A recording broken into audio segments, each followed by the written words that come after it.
ہمارے چینل سے جڑنے کے لیے YouTube پر لمرا ایجنسی سبسکرائب کریں۔ آج ہمارے یہاں کیا ہوتا ہے؟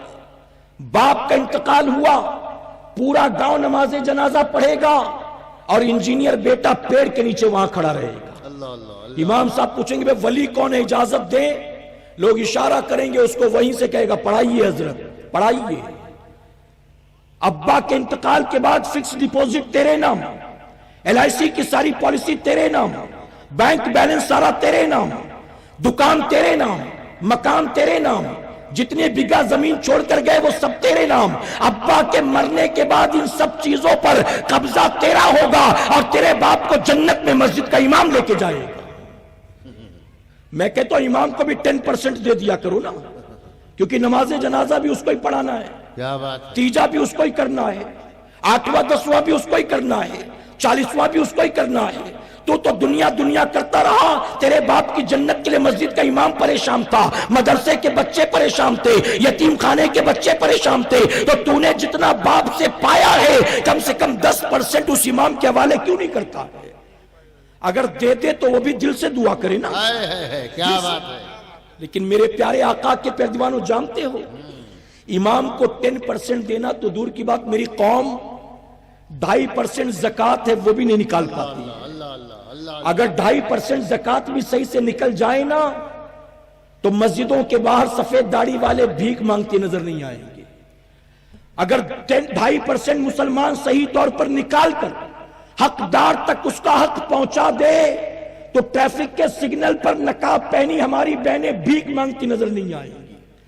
آج گھروں میں 36 سال 38 سال 39 سال کی ہماری اپنی بیٹیاں ماں باپ کی غربت کی بنیاد بوڑھی ہو رہی ہیں، اس غریب بچی کا ہاتھ پکڑنے کو کوئی تیار نہیں ہے۔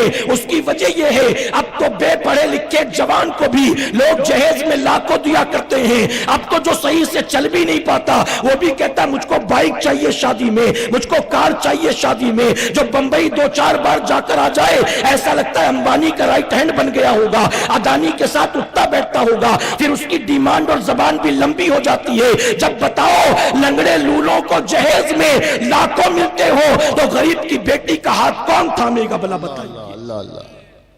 اگر آج قوم 2.5% زکوٰۃ نکالنا صحیح سے شروع کر دے اور حقدار تک پہنچانا شروع کر دے تو میں کہتا ہوں 2-4 دن نہیں چند سالوں میں ہماری قوم کی غریبی دور ہو جائے۔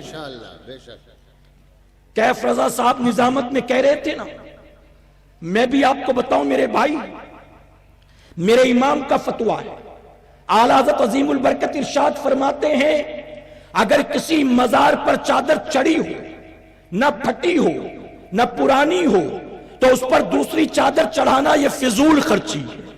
کس کا فتویٰ ہے؟ اعلیٰ حضرت علماء سے پوچھ لیجئے بھائی، اعلیٰ حضرت کا فتویٰ۔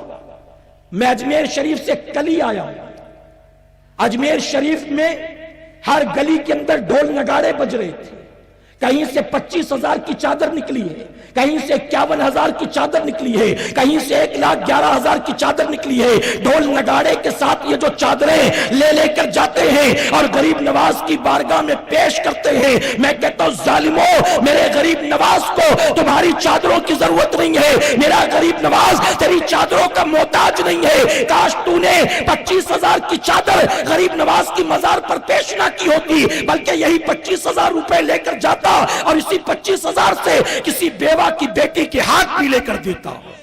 کیا بات ہے، نعرہ تکبیر، نعرہ رسالت، اصلاح معاشرہ کانفرنس۔ ایک مزار کا عرس تھا، ایک مزار کا عرس تھا اور کمیٹی والوں نے 111 کلو کا کیک بنوایا تھا۔ میں نے کہا 111 کلو کے کیک بنانے والوں یا ماہ محرم میں 111 ڈیگیں کربلا والوں کے نام پر بنانے والوں، اللہ والوں کو تمہارے ان چیزوں کی ضرورت نہیں ہے۔ اگر تم چاہتے ہو کہ اللہ والے تمہارے کسی عمل کو پسند کر کے تم سے راضی اور خوش ہو جائیں تو 111 کلو کا نہ کیک بنانا تھا، نہ 111 کلو ڈیگ کا بریانی پلاؤ بنانا تھا، بلکہ اسی پیسے کو جمع کر کے لے جاتے اور اپنے گاؤں میں رہنے والی تمام بیواؤں کے سال بھر کے گھر کا راشن بھرا دیتے۔ واہ واہ اولیاء اور صوفیاء نے کیا کیا؟ غریب نواز آپ کی ساری قربانیاں اس لیے تھی تاکہ ہندوستان میں میرے نام پہ ٹرین چلائی جائے، ایک بلند دروازہ ہو، خوبصورت سا گنبد ہو، عالیشان مینار ہو، میری مزار پر لاکھوں کا مجمع ہو، پھول کی دعا تعویذ کی جھاڑ پھونک کی کتابوں کی دکانیں مکتبے ہوں۔ غریب نواز نے کیا بتاؤ یہ قربانیاں اس لیے دی تھی؟ نہیں میرے بھائی، غریب نواز کی قربانی اس لیے نہیں تھی کہ قیامت تک کے لیے میرا چرچا ہو، نہیں، بلکہ قیامت تک کے لیے لوگ میرے نانا کی شریعت اور سنت کے پابند بن جائے۔ ان کی محنت، ان کی کوشش، ان کی قربانی اسی لیے تھی۔ آپ جانتے ہو ایک مرتبہ میرے غریب نواز بیٹھے ہوئے زاروں قطار رو رہے تھے، اتنا روئے کہ سسکیاں بن گئی، کسی کی ہمت نہ ہوئی کہ کوئی پوچھتا کہ حضور رونے کی وجہ کیا؟ جب دل کو کچھ تسلی ملی تو مریدوں نے آگے بڑھ کر پوچھا حضرت اتنا کیوں رو رہے تھے؟ تو سلطان الہند عطائے رسول خواجہ خواجگاں فرماتے ہیں آج سے 30 سال پہلے کا واقعہ ہے، میں نماز پڑھ رہا تھا اور روزانہ نماز میں جو مجھے مزہ آتا تھا اس دن مجھے وہ مزہ نہیں آ رہا تھا، جو روزانہ نماز میں مزہ آتا تھا اس دن وہ مزہ نہیں آ رہا تھا۔ اب یہاں کیا پتا چلا؟ پتا چلا اللہ نے نماز میں مزہ رکھا ہے، سبحان اللہ لیکن یہ مزہ ہر کسی کو نہیں ملتا ہے۔ آج ہمیں نماز کا مزہ نہیں ملتا، کیوں؟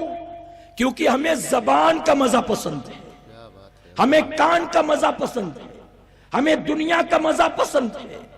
مسلمانوں، اللہ نماز کا مزہ اسی کو دیتا ہے جو دنیاوی لذت کو اپنے رب کے لیے قربان کر دیتا ہے۔ یا تو زبان کا مزہ ملے گا یا تو نماز کا مزہ ملے گا، دونوں مزہ نہیں مل سکتا ہے۔ غریب نواز فرماتے مجھے مزہ نہیں آ رہا تھا، میں بیٹھا نماز کے بعد غور کرنے کہ مجھ سے غلطی کیا ہو گئی۔ بہت دیر تک جب غور و فکر کیا تو پتا چلا آج دوران وضو جلد بازی میں مجھ سے انگلیوں کا خلال رہ گیا، انگلی میں خلال کرنا بھول گیا جلدی کی وجہ سے۔ علماء موجود ہیں، ان سے پوچھیں وضو میں انگلی کا خلال کرنا فرض ہے، واجب ہے، سنت ہے، کیا ہے؟ یہ جواب دیں گے سنت ہے۔ کیا ہے؟ آپ بتاؤ کیا ہے؟ انگلی کا خلال کرنا کیا ہے؟ سنت۔ اب دوسرا سوال پوچھو حضرت اگر وضو میں سنت رہ جائے تو وضو ہوگا کہ نہیں؟ وہ کہیں گے ہو جائے گا۔ نماز ہوگی کہ نہیں؟ کہیں گے ہو جائے گی۔ عادت بنا لینا یہ گناہ ہے، لیکن کبھی رہ جائے تو کوئی مسئلہ نہیں، نماز اور وضو ہو جاتا ہے۔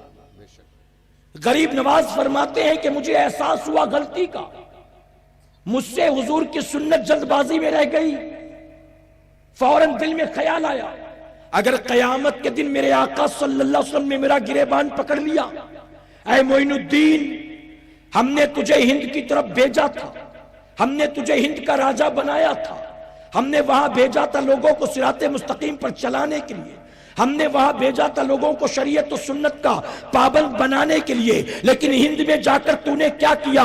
تو نے خود میری سنت کو چھوڑ دیا، تو میں اپنے آقا کو کیا جواب دوں گا؟ 30 سال ہوا اور آج کا دن ہے جب بھی مجھے غلطی کا احساس ہوتا ہے میں رونے لگتا ہوں کہ میرے آقا کو میرے حال پر رحم آ جائے اور میرے آقا مجھ کو معاف کر دے۔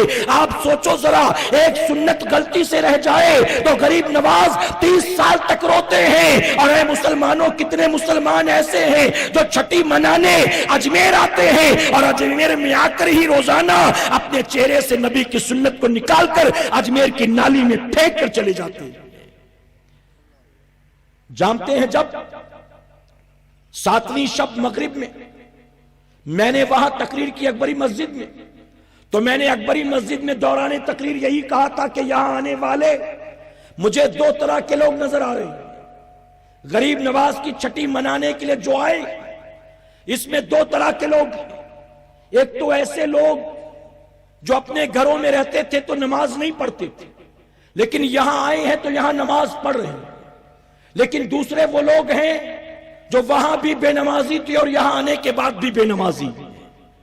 ذرا سوچو، ایک سنت غریب نواز سے رہ جائے تو 30 سال تک گریو زاری کرتے ہیں، اور میری قوم کا وہ نوجوان جو روزانہ داڑھی کو نکالتا ہے، جو گالیاں دیتا ہے، جو فلمیں دیکھتا ہے، ارے جو صرف سنت نہیں بلکہ دن رات شریعت کے خلاف کام کرتا ہے، ذرا سوچو اس کا مرنے کے بعد کیا بننا ہے۔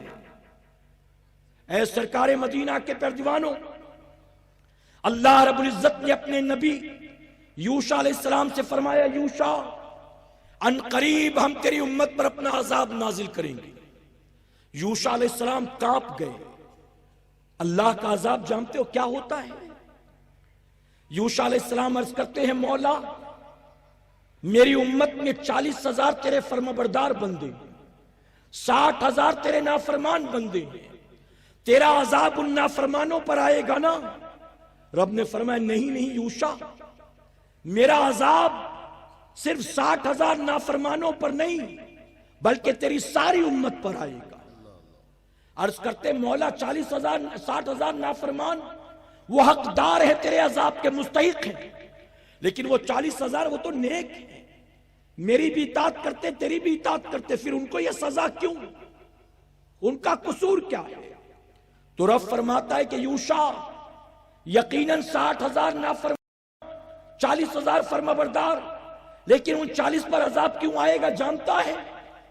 وہ 60,000 لوگ جن سے ان کے گناہوں کی وجہ سے میں بیزار ہوں، یہ 40,000 نیکیاں کر کے بھی ان گناہوں سے بیزاری کا اظہار نہیں کرتے، یہ نافرمانی تو نہیں کرتے لیکن نافرمانوں سے دوستیاں کرتے ہیں، ان کے ساتھ کھاتے پیتے ہیں، ان کے ساتھ اٹھتے بیٹھتے ہیں، ان کے ساتھ رشتہ داریاں کرتے ہیں، ان کے یہاں شادی بیاہ میں آیا جایا کرتے ہیں۔ تو جن سے گناہوں کی وجہ سے میں بیزار ہوں، یہ نیکیاں کر کے بھی ان سے گھلتے ملتے ہیں اور بیزاری کا اظہار نہیں کرتے، اس لیے یوشع میرا عذاب آئے گا تو صرف نافرمانوں پر نہیں بلکہ تیری ساری امت پر میرا عذاب آئے گا۔ آج بتاؤ گیہوں کے ساتھ گھن بھی پس رہا ہے کہ نہیں پس رہا ہے؟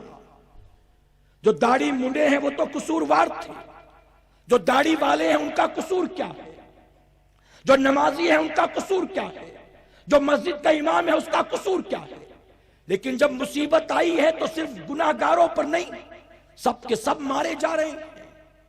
اے مسلمانوں، جس آبادی میں مسجد کے آس پاس 500 مسلمانوں کی بستی ہو، جس آبادی میں مسجد کے آس پاس 500 مسلمانوں کے گھر ہوں اور نماز فجر میں 50 آدمی بھی مسجد میں نہ آتے جاتے ہوں، تو اس آبادی کو تباہی بربادی سے کوئی طاقت بچا نہیں سکتی۔ آج ہم تباہی بربادی کے راستے پر جو چل پڑے، وجہ کیا ہے؟ یہ سب ہماری اپنی بدعمالیوں کا نتیجہ ہے۔ ہم نے جو بویا تھا آج وہی کاٹ رہے ہیں۔ جانتے ہو میں ایک علاقے میں گیا تھا، حیدرآباد کا ایک علاقہ، تقریباً ایئرپورٹ سے پونا گھنٹے یا سوا گھنٹے دوری پر، 12ویں شریف کے پروگرام میں انہوں نے مجھے بلایا تھا، ایک فنکشن ہال کے اندر پروگرام تھا۔ پروگرام کے بعد میں نے بات چیت کی لوگوں سے، تو انہوں نے کیا کہا معلوم ہے؟ کتنی غیرت کی بات تھی۔ انہوں نے کہا حضرت پہلے یہ جو آبادی ہے نا ہمارے یہاں 22 مسجدیں، 22، یہ 22 کی 22 مسجدیں کل تک سنیوں کی تھی۔ یہ 22 کی 22 مسجد والے 11ویں بھی مناتے تھے، 12ویں بھی مناتے تھے، جلسے بھی کرتے تھے، محرم بھی مناتے تھے، یہ سب کچھ کرتے تھے، لیکن ہماری دین سے دوری کا نتیجہ یہ ہے ہم محض چند دنوں چند راتوں کے مسلمان تھے۔ ہم ان دنوں ان راتوں کا انتظار کرتے تھے، جب یہ تاریخیں آتی تھی ہم یہ سب کچھ کرتے تھے، ہم نماز کی پابندی نہیں کرتے تھے، اور نتیجہ یہ ہوا اپنے خون پسینے کی کمائی سے جن مسجدوں کو ہمارے پردادا دادا نے بنایا تھا، آج ان 22 میں سے 21 مسجدیں ہمارے ہاتھ سے جا چکی ہیں، ایک مسجد رہ گئی ہے، ایک مسجد۔ اور جو کمیٹی والے تھے نا، ان کے حالات دیکھ کر لگ رہا تھا 2-3 سال میں یہ مسجد بھی ہاتھ سے نکل جائے گی، کیونکہ وہ خود اظہار تو کرتے تھے درد کا، لیکن وہ خود بھی نمازی نظر نہیں آ رہے تھے۔ نمازی نظر نہیں آ رہے تھے. اسی لیے شاعر مشرق ڈاکٹر اقبال نے کہا تھا مسجد تو بنا لی شب بھر میں ایمان کی حرارت والوں نے. مسجدیں ہمارے گاؤں میں بھی 1.25 کروڑ 1.5 کروڑ 2 کروڑ کی بنتی ہیں. مسجدیں لاکھوں روپے خرچ کر کے بنائی جاتی ہیں. کوئی کہتا ہے کارپیٹ بمبئی سے آیا ہے, کوئی کہتا ہے جھومر جالندھر سے لے کر آئے ہیں, کوئی کہتا ہے فلاں چیز دلی کی ہے, یہ نل جو سارے لگے ہیں کلکتہ سے لے کر آئے تھے. یوں بیان تو کرتے ہیں. ڈاکٹر اقبال نے کہا مسجد تو بنا لی شب بھر میں ایمان کی حرارت والوں نے. من برسوں پرانا پاپی تھا مر کر بھی نمازی ہو نہ سکا. میں کہا 1.5 کروڑ روپیہ تو نے صرف جمعہ کے لیے خرچہ کیا.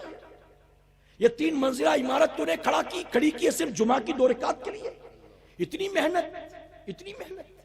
میرے پیارے آقا کے پیارے دیوانوں, میں بامبے جیسے شہر میں رہتا ہوں. ایک آدمی 2.5 کروڑ کا فلیٹ خریدتا ہے, 2.5 کروڑ کا, اور پھر اپنے فلیٹ میں 1 کروڑ 10 لاکھ کا انٹیریئر کرواتا ہے. آپ سوچیں 2.5 کروڑ کا فلیٹ, 1 کروڑ 10 لاکھ روپے کا انٹیریئر, ٹوائلٹ کے ٹائلز الگ, باتھ روم کے ٹائلز الگ, بچوں کے روم کا ڈیکوریشن الگ, اپنے بیڈ روم کا انٹیریئر بالکل الگ, بیڈ روم کا طریقہ الگ, ڈرائنگ روم کا طریقہ الگ, یہاں کا فرنیچر ایسا وہاں کا فرنیچر ایسا. ارے کئی لوگ تو ایسے ہیں جنہیں اللہ نے دولت سے نوازا ہے, اپنے گھر کے ٹیوب لائٹ اور بلب خریدنے کے لیے وہ کبھی دبئی جاتے ہیں, کبھی چائنا جاتے ہیں, اور وہاں سے صرف اپنے گھر کے ٹیوب لائٹ اور بلب لے کر آتے ہیں. میں کہتا ہوں مسلمانوں, اپنی ذات و اپنے مکان پر تو نے کروڑوں خرچ کر دیا. یہ مکان تجھے قبر میں کام آئے گا, یہ مکان تجھے حشر میں کام آئے گا, یہ مکان تجھے محشر میں کام آئے گا. اس مکان پر جس پر تو نے اپنی زندگی بھر کی کمائی لگا دی, یہ تیرے کیا کام آنا ہے؟ اللہ کا گھر انتظار میں ہے, اور اللہ کے گھر میں کوئی آ کر سجدہ کرنے والا نہیں. مسجد کا امام مؤذن اور گاؤں کے چند بوڑھوں کے سوا. جانتے ہو آپ کے یہاں کا ماحول کیا ہے؟ برا مت ماننا میرے بھائی, فجر تک جلسے چلتے ہیں. جب مسجد سے اذان کی آواز سنائی دیتی حی علی الصلاۃ حی علی الفلاح, تو یہاں صلاۃ و سلام شروع ہوتا ہے, اور اس کے بعد اتر کر نیچے جاؤ مسجد میں, تو جو رات بھر جھوم رہا تھا اور یوں کر کے 10 روپے 50 بار دیے تھے, اسی کو دیکھو فجر میں آپ کو نظر نہیں آئے گا. وہ جوان جو رات کو لگتا تھا اس سے بڑا عاشق رسول کوئی نہیں ہوگا, اس سے بڑا غوث کا دیوانہ کوئی نہیں ہوگا, اس سے بڑا کربلا والوں کو چاہنے والا کوئی نہیں ہوگا. اگر جا کر فجر میں دیکھو جو رات بھر جھوما تھا, فجر میں آپ کو مسجد میں نظر نہیں آئے گا. میرے پیارے آقا علیہ الصلوۃ والتسلیم کے پیارے دیوانوں, ہم سب کے لیے ضروری ہے کہ اپنے اوپر محنت کریں. کہیں انشاءاللہ, اور بلند آواز سے کہیں انشاءاللہ. آج ملک کے حالات دیکھ رہے ہو آپ, بات ڈھکی چھپی تو نہیں ہے میرے بھائی.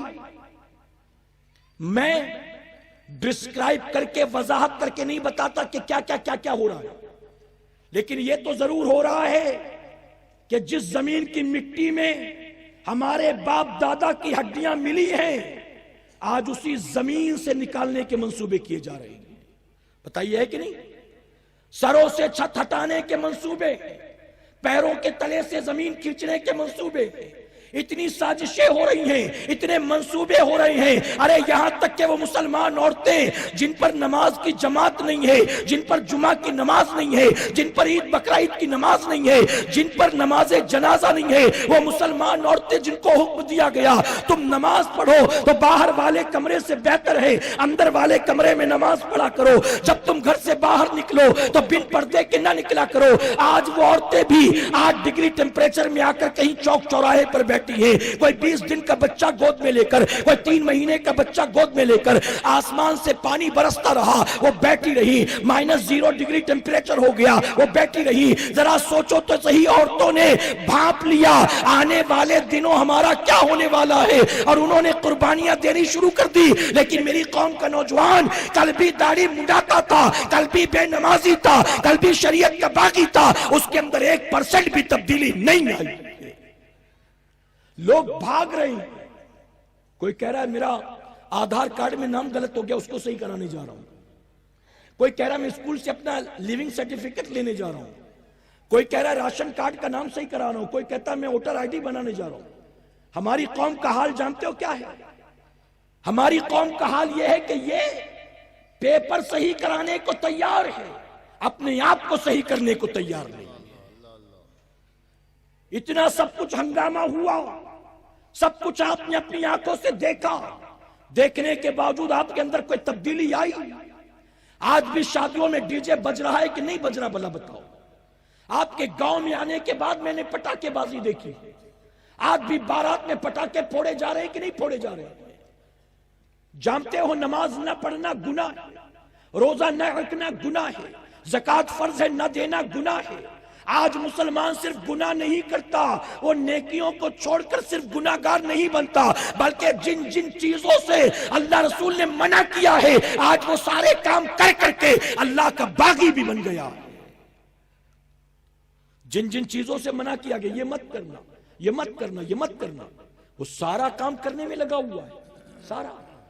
اور حال یہ ہے کہ سب کچھ کر کے لگتا ہے میں نے کچھ کیا ہی نہیں۔ جھوٹ بولنا حرام ہے کہ نہیں؟ بتاؤ، حرام ہے کہ نہیں؟ سب جانتے، کہہ رہے ہیں ہاں، لیکن بولتے ہو کہ نہیں بولتے؟ بھلا بتاؤ، بولتے ہو نا؟ صبح سے شام تک کتنا سچ بولتے ہو، کتنا جھوٹ بولتے ہو؟ آپ خود بہتر جانتے ہو نا۔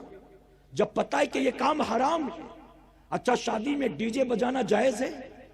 جائز ہے، پھر بج رہا ہے کہ نہیں بج رہا؟ بتاؤ۔ اور کس کی شادی میں بج رہا ہے؟ مسلمان کی شادی میں بج رہا ہے۔ آج ہم سے لوگ آ کر کہتے ہیں حضرت ہم تو پھنس گئے، ہمیں نہیں پتا تھا لڑکے والے ایسے نکلیں گے، پہلے تو لگتا تھا بہت اچھے لوگ ہیں، نیک لوگ ہیں۔ ابھی میری بیٹی کے ہاتھ کی مہندی کا رنگ پھیکا نہیں ہوا، شوہر 2 بار ہاتھ اٹھا چکا ہے، اس کی ساس بھی دھمکی دیتی ہے، اس کا سسر بھی کہتا ہے گھر سے نکال دوں گا۔ ہم تو پھنس گئے حضرت شادی کر کے، آپ ہماری بیٹی کے لیے دعا کریں۔ میں کہتا ہوں اس ماں سے تیری بیٹی کے ساتھ جو کچھ ہوتا ہے اس میں قصور سسرال والوں کا نہیں ہے، اس میں قصور سارا تیرا ہے۔ ارے نکاح میرے نبی کی سنت ہے، لیکن جب نکاح کے موقع پر تو نے سینکڑوں کام شریعت کے خلاف کیے ہیں تو تیری بیٹی وہاں جا کر راج کیسے کرے گی؟ بنا بتا۔ جب شادی میں تو اللہ رسول کی نافرمانی کرے گا، یہاں ڈی جے بجیں گے، بیٹی جائے گی جوتے کھائے گی، بتاؤ ہے کہ نہیں؟ کاش کتنا اچھا ہوتا۔ جانتے ایک مولانا صاحب، ان کے بیٹے کا نکاح تھا، بارات تیار ہو گئی، سب تیار تھے، دولہا بھی تیار ہو کر آیا سیرا پہن کے۔ مولانا صاحب نے کہا اس کو گھوڑے پہ بٹھاؤ، گھوڑے پہ بٹھایا گیا۔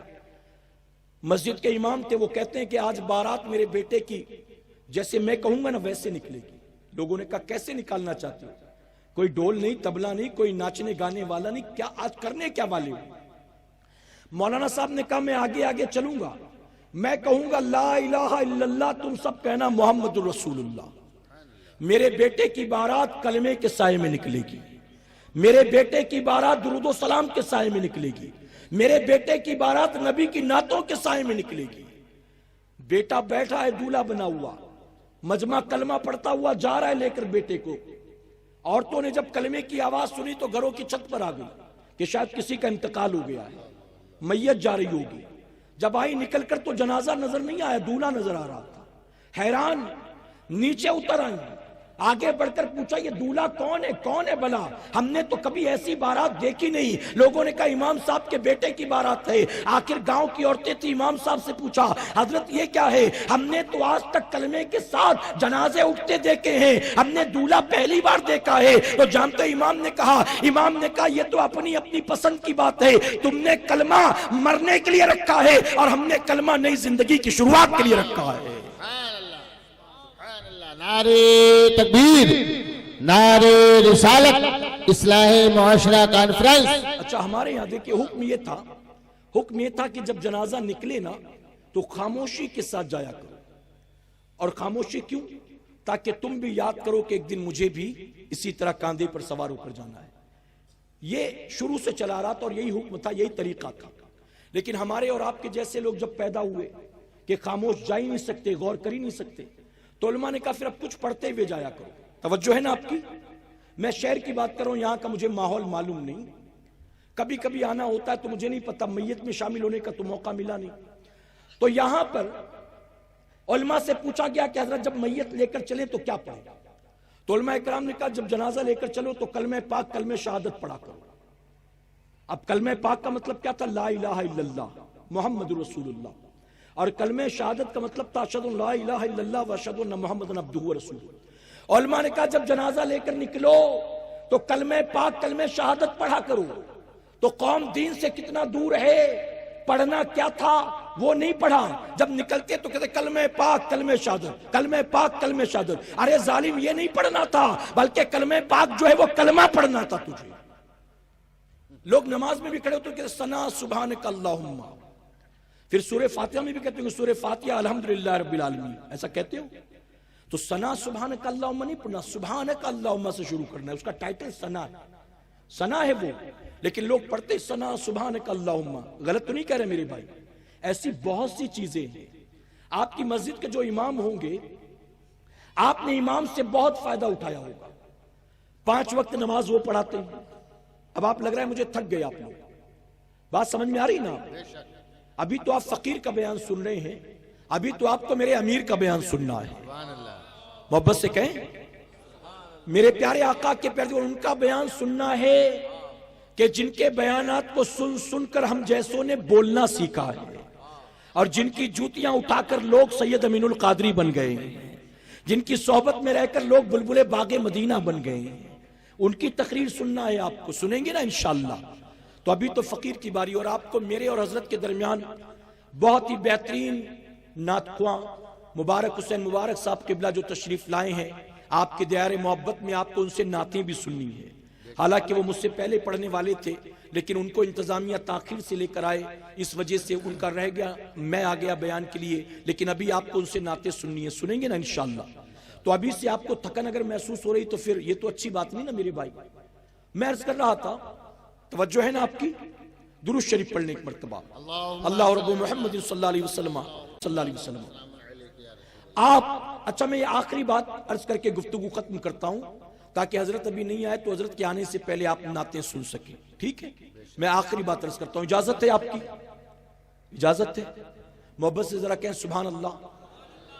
آپ نے مسجد کے امام سے بہت فائدہ اٹھایا، 5 وقت نماز وہ پڑھاتے، نماز جمعہ وہ پڑھاتے، عید بقرعید کی نماز وہ پڑھاتے، کسی کا انتقال ہو جائے تو نماز جنازہ وہ پڑھاتے، نکاح ہو کسی کا تو نکاح وہ پڑھاتے، یہاں تک کہ جانور ذبح کرنا ہو قربانی کے موقع پر تو وہ کرتے، 40واں برسی قرآن خوانی وہ کرتے، قبر پر جا کر فاتحہ وہ پڑھتے، بچہ پیدا ہو تو کان میں اذان وہ دیتے، وہ ساری ذمہ داریاں آپ نے ان کے کاندھوں پر رکھ دی۔ لیکن میں پوچھتا ہوں میرے بھائی، آپ کی مسجد میں جو بندہ 8 سال سے 10 سال سے 15 سال سے امامت کر رہا ہے، کیا کبھی آپ میں سے کسی ایک نے بھی اپنے امام سے یہ آ کر کہا حضرت ذرا 5 منٹ کا ٹائم دیں گے؟ امام صاحب کہیں گے کیا بات ہے، کہنا حضرت ذرا وضو خانے پر آئیے، آپ یہاں کھڑے رہ کر دیکھیے، میں بیٹھ کر وضو کر کے آپ کو دکھاتا ہوں، آپ صرف اتنا بتائیے میں صحیح سے وضو کر لیتا ہوں کہ نہیں کر لیتا ہوں؟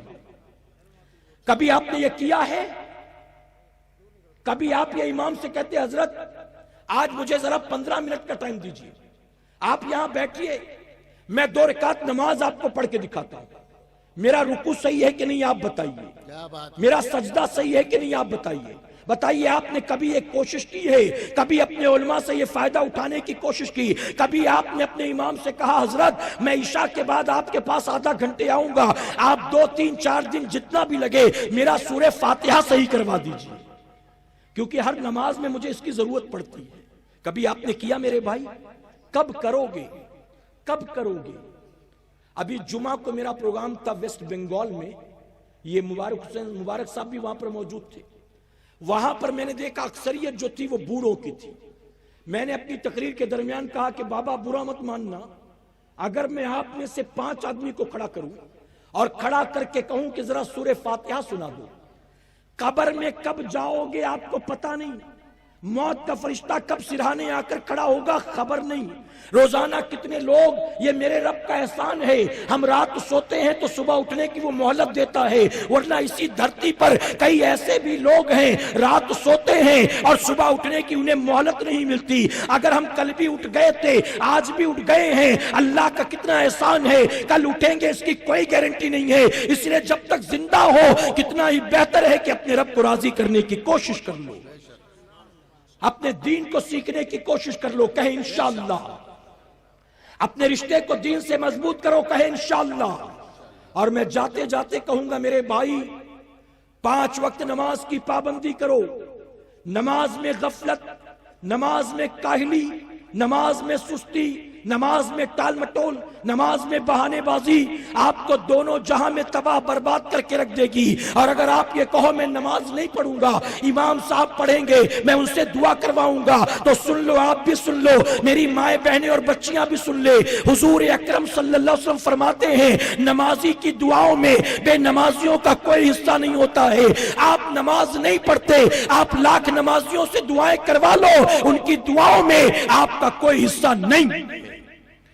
اور میں اپنی بہنوں سے کہوں گا، ہر چھوٹی موٹی تکلیف کو لے کر کسی نہ کسی بابا کے پاس جانے والیوں، دعا تعویذ جھاڑ پھونک میں اپنی پریشانی مصیبت کا نجات تلاش کرنے والیوں، تم نماز نہیں پڑھتی اور فجر کے بعد جا کر کسی بزرگ کی مزار پر بیٹھ جاتی ہو. یاد رکھنا یہ 1 دن 2 دن 3 دن نہیں، پوری زندگی کرتی رہو.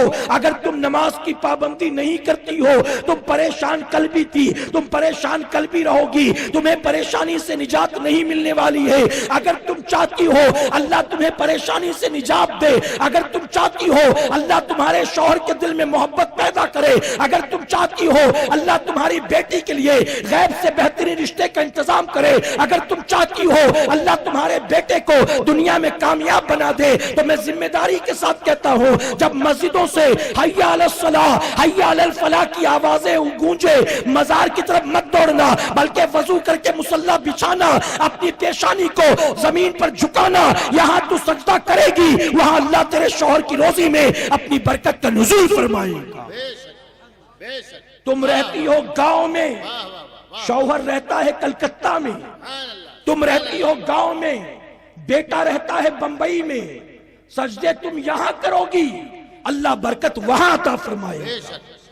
میرے آقا صلی اللہ علیہ وسلم فرماتے اللہ اس گھر کو ہرا بھرا رکھ، اس گھر کو ہرا بھرا رکھ، اس گھر کو ہرا بھرا رکھ جس گھر میں رات کے اندھیرے میں اٹھ کر تیرا بندہ تیرا سجدہ کرتا ہے، اس کے بعد اپنی بیوی کو تیرے سجدے کے لیے جگایا کرتا ہے. آگے آقا فرماتے اللہ اس گھر کو ہرا بھرا رکھ، اس گھر کو ہرا بھرا رکھ، اس گھر کو ہرا بھرا رکھ جس گھر میں رات کے اندھیرے میں اٹھ کر تیری بندی تیرا سجدہ کرتی، اس کے بعد اپنے شوہر کو تیرے سجدے کے لیے جگایا کرتی ہے. میں کہتا ہوں جسے مصلی سے پیار ہے، جسے اللہ کے سجدوں سے پیار ہے، جسے نمازوں سے پیار ہے، وہ نماز کی پابندی کر کے دیکھے، دنیا تیرے لیے دعا نہیں بد دعا کرتی رہے. اگر تو سجدوں کی پابندی کرے گی اللہ تیرے گھر میں رحمت کے فرشتے اتارے گا. اللہ اپنے محبوب پاک کے صدقے ہمیں آپ کو سب کو کہنے سننے سے زیادہ عمل کرنے کی توفیق عطا فرمائے. درمیان گفتگو مجھ سے جانے انجانے میں کسی طرح کی غلطی خامی رہ گئی، آپ سب کو گواہ بنا کر سچے دل سے توبہ کرتا ہوں. رب میری توبہ قبول فرمائے اور ہماری اس محفل پاک کو اللہ قیامت میں ہمارے لیے، ہمارے والدین کے لیے بخشش اور نجات کا ذریعہ بنائے. حالانکہ بہنوں کے تعلق سے آخر میں ذہن میں بات آئی، 1-2 باتیں میں نے عرض کر دی، ابھی بہت ساری باتیں رہ گئی، پھر انشاءاللہ زندگی رہی کہیں ملاقات ہوئی تو مزید باتیں میں صرف عورتوں کے تعلق سے عرض کروں گا. اللہ ہم سب کو نماز پنجگانہ کی پابندی کی توفیق عطا فرمائے اور اس جلسے کو قبول کر کے اللہ قیامت میں ہمارے لیے، ہمارے ماں باپ کے لیے بخشش اور نجات کا ذریعہ بنائے. وما علینا الا البلاغ. السلام علیکم.